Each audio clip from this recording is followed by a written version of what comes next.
For the famous doctor and psychologist Sigmund Freud, religion is a mental illness, more precisely an obsessive-compulsive disorder.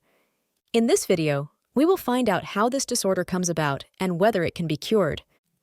Sigmund Freud was a famous doctor and psychologist and is considered the founder of psychoanalysis. Although his psychoanalytical theories and methods are controversial today, he is still one of the most influential thinkers of the 20th century. Freud is born in 1856 to Jewish parents in Freiburg, in Moravia, in what is now the Czech Republic. He is the eldest of 8 children. Although Freud later becomes an atheist, he always emphasizes the importance that Judaism has for him. His father, a wealthy merchant, is a patriarch, an authority to whom the young Sigmund looks up. He develops an emotional relationship with his young mother. Freud spends his childhood and youth in Vienna. There he is repeatedly confronted with the anti-Semitic prejudices of his Christian classmates and feels humiliated. After leaving school, he begins studying medicine, becomes a private lecturer in 1885, and a year later works as a neurologist, a specialist in nervous disorders. He marries and has 6 children. Freud begins to explore the relationship between physical and mental suffering, focusing primarily on unconscious processes. He founds depth psychology and develops the structural model of the psyche. After the National Socialists come to power in Austria, Freud emigrates to London in 1938 and dies there a year later. Religion is just as much a part of culture as technology, science, and morality. Culture includes everything that distinguishes humans from animals. It essentially fulfills 3 functions. It satisfies people's thirst for knowledge, provides comfort and security, and regulates social interaction. Its main task is to defend man against nature, including man's own instinct-driven and therefore socially harmful nature. On the one hand, culture protects people from extra-human nature by explaining it and thus making it controllable. On the other hand, it ensures social coexistence by making people suppress their own needs and instincts for the good of the community and accept moral prohibitions and duties. However, as culture is built to a large extent on the renunciation of individual instincts, people develop a hostility towards it. Religion is regarded as the highest of all cultural assets. According to Freud, it is a logical consequence of cultural development. In the beginning, people humanized nature in order to understand it better and be less afraid of it. They personified nature into a divine father figure who was more powerful than themselves. With the emergence of the natural sciences, natural phenomena could be explained scientifically and controlled through technology.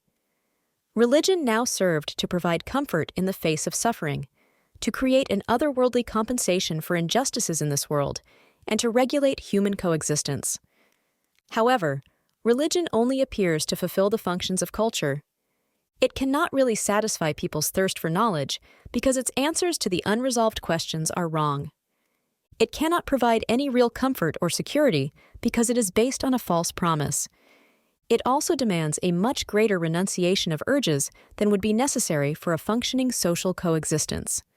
Religion prevents people from developing and recognizing their personality and leads to intellectual stunting, as it forces people to believe unconditionally in irrational content and prohibits them from thinking. Freud poses the question, what psychological explanation is there for the cultural phenomenon of religion? The basis for Freud's criticism of religion is Ludwig Feuerbach's projection theory. Like Feuerbach and later Marx, Freud also considers religion to be a projection of the human being. In contrast to Marx, however, Freud does not see the origin of the religious illusion in the social order, but again, like Feuerbach, in the individual. Freud now attempts to underpin Feuerbach's theory psychologically.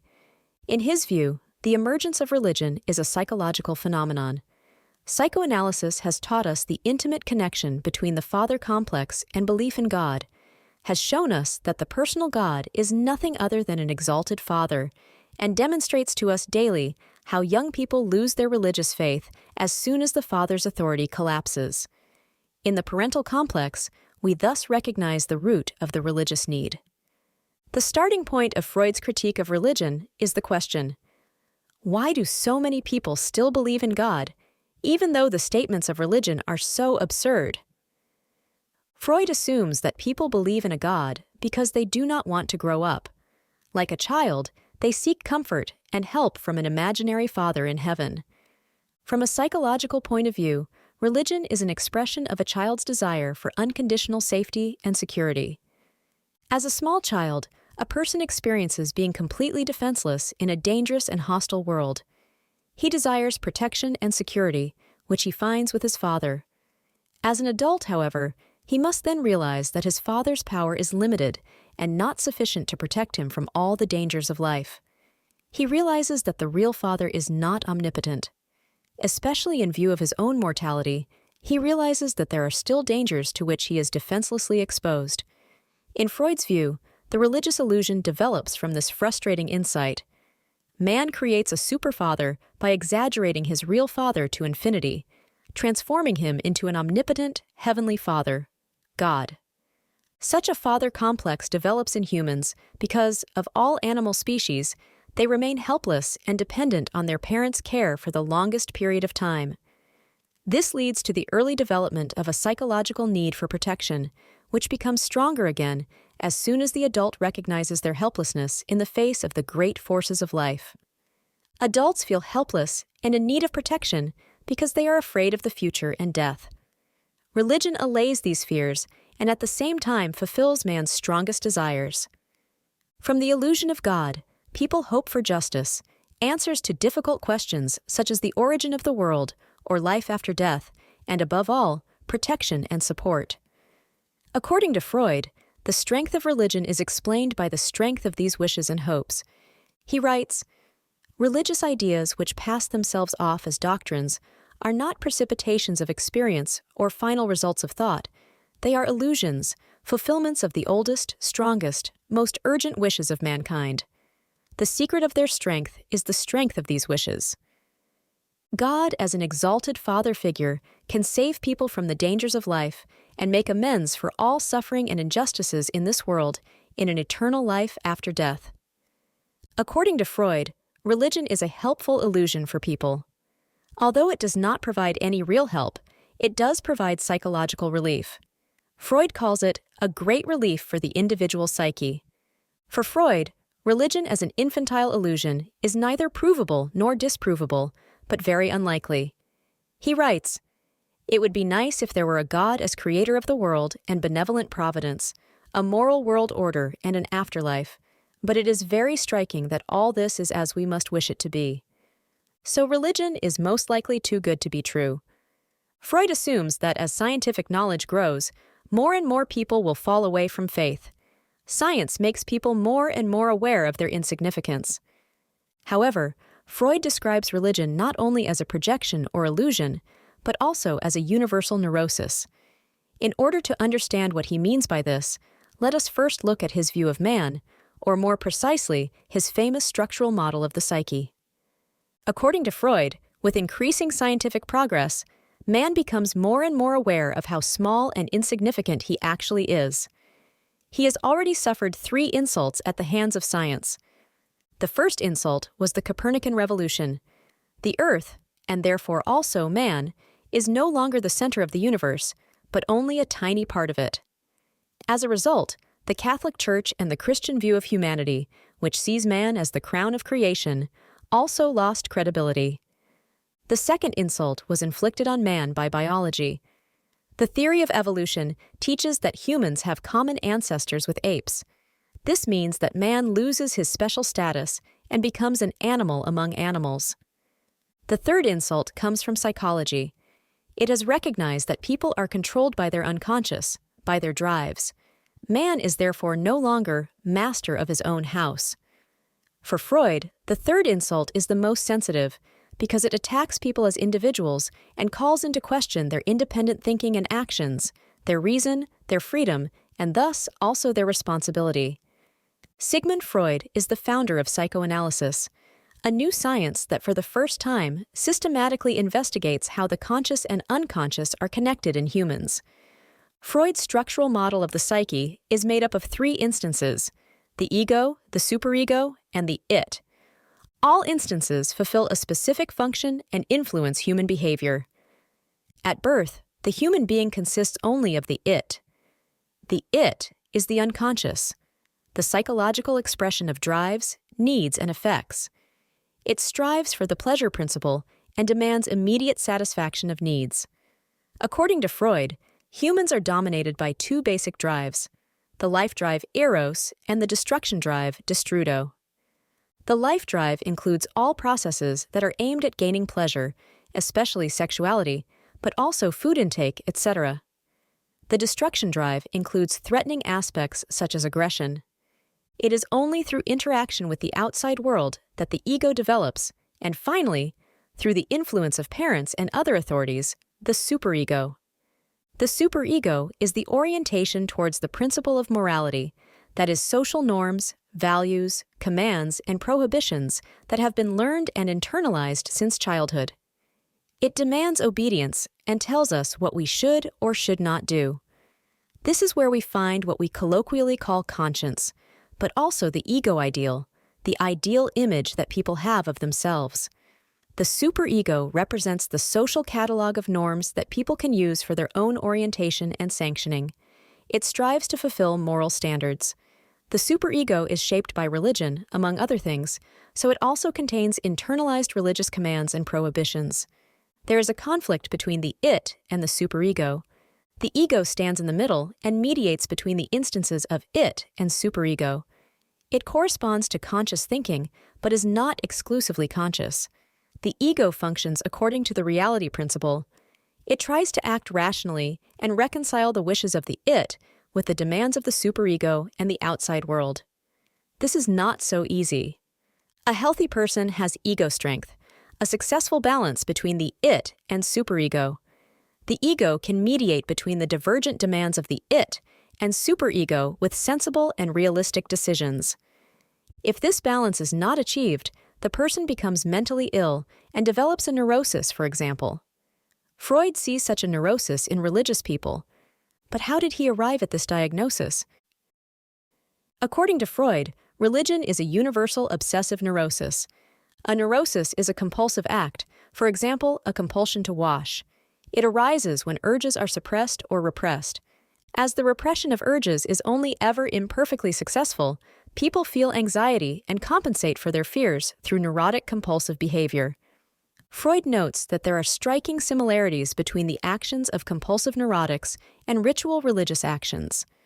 For example, religious people have a guilty conscience when they do not perform a ritual. They want to protect the ritual from external disturbances at all costs. They are extremely conscientious in the performance of the ritual and increase it to an ever more complicated ceremonial. There are acts of penance to avoid possible punishments for mistakes. And after the ritual has been performed, the short-term satisfaction quickly turns into a new, strong feeling of guilt. Freud writes, according to these correspondences, the obsessional neurosis can be regarded as the pathological counterpart of religious practice, religion as a universal obsessional neurosis. According to Freud, religion, like neurosis, also arose from the constant repression of human drives. In contrast to neurosis, religion suppresses not only sexual drives, but also egoistic, socially harmful drives, which makes sense in principle. However, religion exaggerates and makes excessively high, senseless moral demands on people. It makes people feel guilty and threatens them with hellish punishments if they transgress the norms. It responds to justified resistance to this with prohibitions on thinking. Religion tames antisocial instincts and ensures social coexistence. At the same time, however, it creates an overly strong superego in people. The ego cannot strike a sensible balance between the exaggerated religious morality of the superego and the drives of the it, and consequently suppresses the drives of the it more and more. It also keeps people from having to deal with their fears through a distorted perception and the illusion of an overpowering father. This is how man, or the whole of religious mankind, develops a neurosis, a universal obsessive neurosis. Freud calls for the universal neurosis of religion to be overcome. Just as every individual person overcomes their neuroses in the course of their development, culture should also overcome the neurotic stage of religiosity. Humanity must free itself from the collective neurosis of religion by realizing that it is only an illusion. Freud is convinced that only science, as part of culture, is capable of truly fulfilling the functions of curiosity, comfort, and security, as well as regulated social interaction. Science is not an illusion, but offers real solutions to human problems. Only the power of human reason can really solve the problems for which religion previously offered only apparent solutions. Freud demands that man should finally grow up. Religion should no longer tame man's instinctive desires, but man himself through his reason. Man should detach himself from the hereafter and concentrate on this world with all his abilities and powers. Freud writes, by withdrawing his expectations from the hereafter and concentrating all his freed-up energies on earthly life, he will probably be able to make life bearable for everyone and ensure that culture no longer oppresses anyone. Religion should be replaced by rationality. People should detach their powers and abilities from the hereafter and concentrate on their existence in this world. Freud thus advocates a rational, scientifically enlightened attitude to life and a commitment to a better world in the here and now. Religion paralyzes progress. Humanity must give up its religious illusions in order to take effective action in the here and now. But what does this mean in concrete terms? First of all, cultural norms should be justified rationally and not by an alleged will of God. In this way, people could create their own norms and adhere to them on the basis of rational insight into their necessity. Culture would therefore no longer be an obligation imposed from above, but something that is in everyone's reasonable interest. Drives that are harmful to society would no longer have to be suppressed, but could be rationally thought through and dealt with. People should take note of their drives and not deny them and repress them into the unconscious. Otherwise, they will develop a neurosis. Freud does not want to force people to suddenly give up their religion. No one can persuade a believer to give up their faith. And no one can be asked to master their life overnight without the help and comfort of their religion. According to Freud, just as a child slowly grows up, a person must gradually become accustomed to a self-determined life without religion. This requires rational education, because only this enables people to lead a self-determined and free life. But isn't belief in science itself an illusion? Unlikely, says Freud. In contrast to religion, science is open to refutation and has often proven itself in practice. It has already solved many of mankind's problems, found rational explanations for a wide range of phenomena, and is constantly evolving. Freud is convinced that rational and verifiable science will prevail over religion, as rational thinking can provide more stability than mere faith and hope. Freud's critique of religion can also be criticized. Here are the three most important points of criticism. Freud based his theory of religion as a universal obsessive-compulsive disorder mainly on observations of religious ideas and behavior that he made in his patients. This is an inadmissible generalization. One cannot infer an essential connection between religion and neurosis from malformations of religious practice. Freud's image of God as an authoritarian father figure, stands in contrast to the God of the Bible, especially the New Testament. He is described as a loving and forgiving God who does not demand unconditional obedience, but who became man in his Son Jesus Christ and died on the cross for the sins of mankind. Non-theistic religions or religions with mother goddesses cannot be explained by Freud's theory either. We know the third important point of criticism from the criticism of Feuerbach. The fact that God is a projection of human desires does not disprove that he can actually exist in reality. What is your opinion? Is religion really a mental illness? And can science replace religion? Feel free to write your thoughts on this topic in the comments below.